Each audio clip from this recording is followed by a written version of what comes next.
નમસ્કાર વિદ્યાર્થી મિત્રો, આગળના લેક્ચર સુધીમાં આપણે કુલ 4 પ્રકાર વ્યવસ્થા તંત્રના ભણી ચૂક્યા. એક રેખિક વ્યવસ્થા તંત્ર, બે કાર્યાનુસાર વ્યવસ્થા તંત્ર, જે બંનેમાં આપણે આકૃતિ બનાવી હતી. ત્રીજું વૈધિક વ્યવસ્થા તંત્ર, ચોથું અવૈધિક વ્યવસ્થા તંત્ર, અને હવે એનો છેલ્લો પ્રકાર પાંચમું શ્રેણિક વ્યવસ્થા તંત્ર.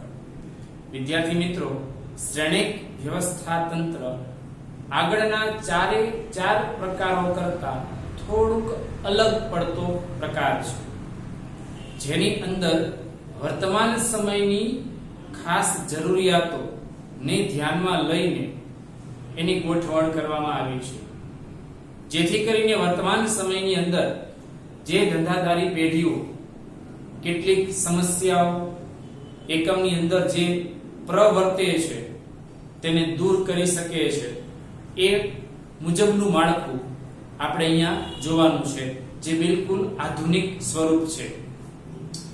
વિદ્યાર્થી મિત્રો, આ શ્રેણિક વ્યવસ્થા તંત્ર માં પણ આપણે આકૃતિ દોરવાની છે, અને આ પ્રશ્ન પણ 5 ગુણ માટે કે 3 ગુણ માટે તમને પૂછી શકે છે. તો આપણે વિદ્યાર્થી મિત્રો તેની શરૂઆત કરીએ. શ્રેણિક વ્યવસ્થા તંત્ર એ વ્યવસ્થા તંત્રના આધુનિક સ્વરૂપનું વ્યવસ્થા તંત્ર છે, કારણ કે અત્યારના વર્તમાન સમયમાં દરેક ધંધાદારી એકમ લગભગ ટેકનોલોજી સાથે આગળ વધે છે. તો એમાં ટેકનોલોજીનો જેમ જેમ વિકાસ થતો જાય છે તેમ તેમ આપણા જે મૂળ માળખું છે, રેગ્યુલર જે વ્યવસ્થા તંત્ર છે, એને પણ સતત ચાલતું રાખવું પડે છે, અને તેમાં આપણે ઘણી બધી ટેકનોલોજીનો ઉપયોગ કરીએ છીએ. તો એ જે વધારાની ટેકનોલોજી છે, વધારાની આધુનિક બાબતોની જે જરૂરિયાતો બજારમાં જરૂર પડે છે, એના માટે આવું પ્રોજેક્ટ માળખું કે શ્રેણિક વ્યવસ્થા તંત્રનું માળખું આધુનિક એકમો માટે ઉપયોગી છે. વ્યવસ્થા તંત્રમાં, શ્રેણિક વ્યવસ્થા તંત્રમાં 2 પ્રકારના માળખા હોય છે. કેટલા પ્રકારના માળખા હોય છે? 2. એક સામાન્ય ક્રમનું માળખું કે જે નિર્ણય પ્રક્રિયાનો ભાગ છે. સામાન્ય પ્રક્રિયાનું માળખું કે સામાન્ય ક્રમનું માળખું એટલે કયું? તો આગળ આપણે રેખિક વ્યવસ્થા તંત્ર અને કાર્ય અનુસાર વ્યવસ્થા તંત્ર જે બંને પ્રકારો ભણ્યા, એ સામાન્ય ક્રમનું માળખું છે, જેમાં આ રીતે જ આ વિભાગીય અધિકારી હોય તો પોતાના વિભાગ માટે નિર્ણયો લેશે, એમ બધા અલગ અલગ વિભાગીય અધિકારીઓ પોતાના વિભાગો માટે તે નિર્ણય લે છે અને પોતાના વિભાગને જાળવી રાખવાનું કાર્ય કરે છે, જે તેને કન્ટિન્યુ કરવાનું છે, એ સતત ચાલુ રાખવાનું છે. એ એક કહેવાય એને સામાન્ય ક્રમનું માળખું. અને બીજું છે ટેકનિકલ પ્રશ્નોના ઉકેલ અંગેનું માળખું. એકમની અંદર કોઈ પણ પ્રકારની ટેકનોલોજીની બાબતોને ધ્યાનમાં લઈને એને લગતી સમસ્યાઓ દૂર કરવા માટેનું અલગ રીતે માળખું બનાવવામાં આવે, જે આ રીતે અલગથી એનો અમલ થાય છે. આડી લાઈન જે દોરેલી છે એ અલગથી એનો ઉપયોગ થાય છે, એટલે એને પ્રોજેક્ટ માળખું કહે છે. આમ સામાન્ય ક્રમનું માળખું અને પ્રોજેક્ટ માળખું, આ બંનેનો સંયોજનથી ઉદ્ભવતા વ્યવસ્થા તંત્રને કયું વ્યવસ્થા તંત્ર કહેવાય છે? શ્રેણિક વ્યવસ્થા તંત્ર. સામાન્ય ક્રમનું માળખું એટલે આ ઉપરથી નીચે તરફ આવે છે તે પ્રોજેક્ટ માળખું, એટલે જે અલગથી એમાં પાછળથી દાખલ કરવામાં આવે. એકમનું કાર્ય રેગ્યુલર ચાલુ હોય, એમાં અલગથી કોઈ નવો કાર્યક્રમ ઉમેરવામાં આવે, એને પ્રોજેક્ટ માળખું કહેવાય. આ બંને નો સમન્વય એટલે કયું બને? શ્રેણિક વ્યવસ્થા તંત્ર. શ્રેણિક માળખું એ કાર્ય અનુસાર તેમજ પ્રોજેક્ટ વ્યવસ્થા તંત્રની બંનેની લાક્ષણિકતાઓને સમાવે છે. આગળ આપણે કાર્ય અનુસાર વ્યવસ્થા તંત્ર ભણી ગયા.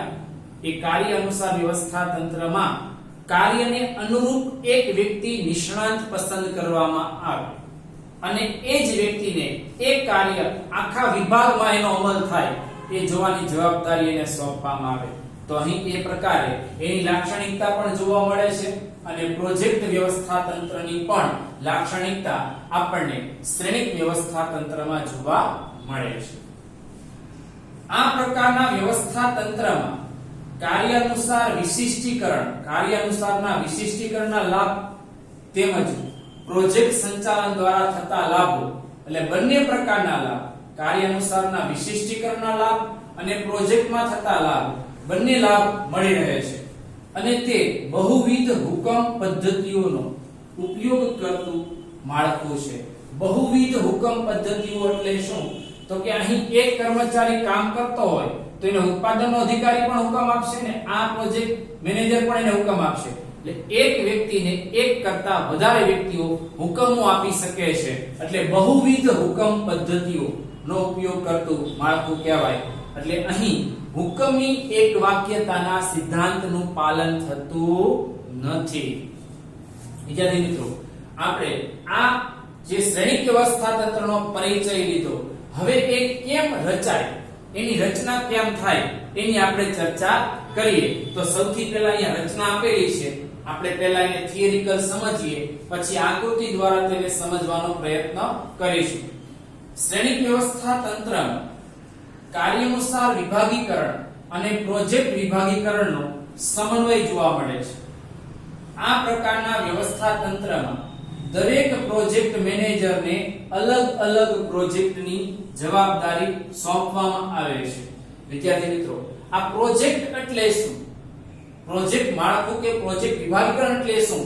તમને સરળતાથી એની સમજૂતી આપો. તમે શાળામાં ભણો છો તો શાળાનું માળખું એ સામાન્ય ક્રમનું માળખું છે. કેવું માળખું છે? સામાન્ય ક્રમનું. તમારે રોજ શાળાએ જવાનું છે, તમારા જ ક્લાસમાં જઈને બેસવાનું છે અને ત્યાં જે પ્રમાણે લેક્ચર આવે છે એ પ્રમાણે તમે અભ્યાસ કરો છો. હવે શાળાના રેગ્યુલર કાર્યમાં જે સામાન્ય ક્રમનું માળખું છે એમાં અલગથી કોઈ કાર્યક્રમ દાખલ કરવામાં આવે જે 2-4 દિવસનો હોય તો એને પ્રોજેક્ટ માળખું કહેવાય. દાખલા તરીકે તમારા શાળાની અંદર વિદ્યાર્થીઓનું મેડિકલ ચેકઅપ કરવા માટેનો કાર્યક્રમ ગોઠવાય તો એ પ્રોજેક્ટ થયો કહેવાય. મેડિકલ ચેકઅપનો પ્રોજેક્ટ જે 4-5 દિવસ સુધી ચાલશે. આ રીતે પ્રોજેક્ટ પૂરો થાય એટલે આપણું કામ રેગ્યુલર ચાલુ થઈ જશે. એક તરફ આપણું રેગ્યુલર કામ તો ચાલુ જ હશે માળખાવાળું, સામાન્ય ક્રમનું માળખું છે તે, પણ અલગથી મેડિકલ ચેકઅપનો પ્રોજેક્ટ મૂકવામાં આવ્યો. બધા જ વિદ્યાર્થીઓનું મેડિકલ ચેકઅપ થઈ જાય એટલે આ પ્રોજેક્ટ પૂરો. પછી નવો કાર્યક્રમ આવે, નવો પ્રોજેક્ટ આવે, ભાઈ કોઈ અલગ પ્રકારની બાબતોની વિદ્યાર્થીઓને અભ્યાસ પ્રત્યે રુચિ કેટલી છે એ બાબતોનું એક કેમ્પેઈન કરવામાં આવે, 5 દિવસમાં એ જાણવી લેવામાં આવે તો એનો બીજો પ્રોજેક્ટ થયો.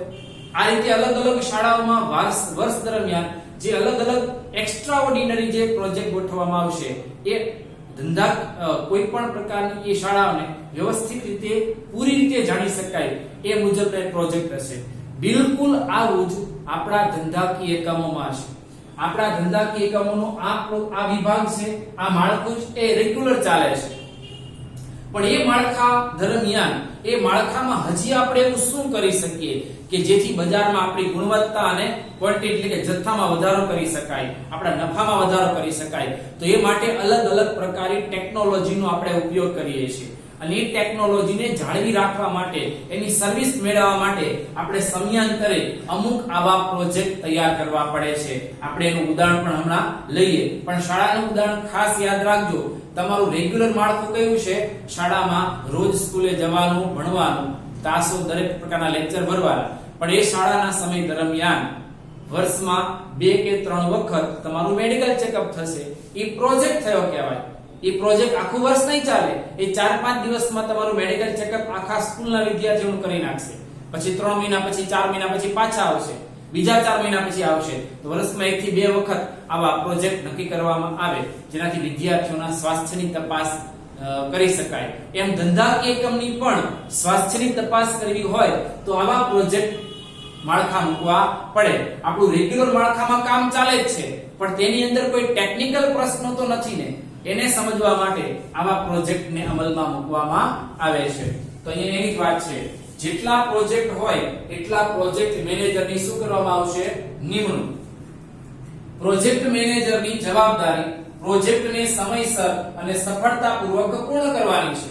પ્રોજેક્ટ મેનેજર ધારો કે મેડિકલ ચેકઅપ માટે શાળામાં કોઈ ડોક્ટર આવ્યો છે, ડોક્ટરને કીધું હોય આ શાળાના 2000 વિદ્યાર્થીઓ છે જેનું 5 દિવસમાં ચેકઅપ થઈ જવું જોઈએ, તો એ પ્રોજેક્ટ મેનેજરની જવાબદારી છે એ કામ એ દિવસમાં પૂરું થઈ જાય. એમ આપણા ધંધાની અંદર ધારો કે 50 કોમ્પ્યુટર છે તો આપણે કોમ્પ્યુટરની સર્વિસનો પ્રોજેક્ટ મૂક્યો અને એ કોમ્પ્યુટરની સર્વિસનો મેનેજર આવે તો આપણે એને કહીશું ભાઈ 10 દિવસમાં અમારા બધા કોમ્પ્યુટરની સર્વિસ થઈ જવી જોઈએ.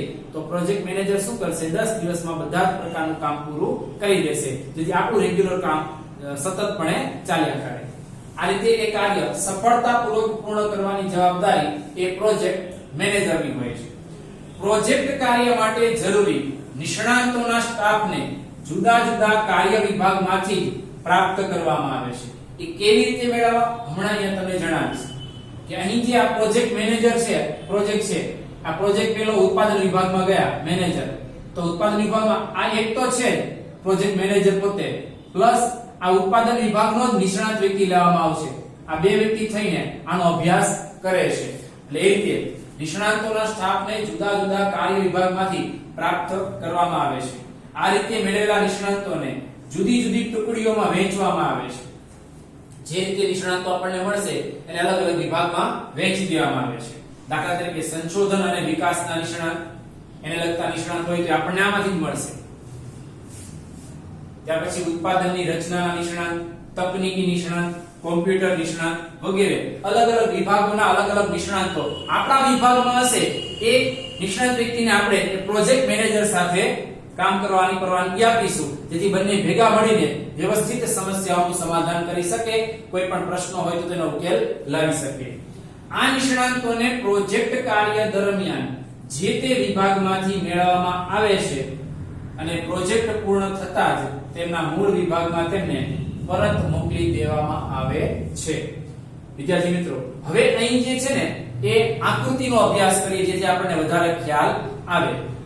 રેખિક વ્યવસ્થા તંત્રમાં તમને આ વિભાગો તો દેખાતા જ હતા અને વિભાગોમાં નીચે આપણે ખાતાવાર અધિકારીઓ નીચેના જોબરો, ફોરમેન વગેરેને કામ સોંપણી કરતા હતા. ઈ માળખું આપણું રેગ્યુલર જ છે. અહીં દેખાય છે તમને એ આ પ્રમાણે રેગ્યુલર જ છે.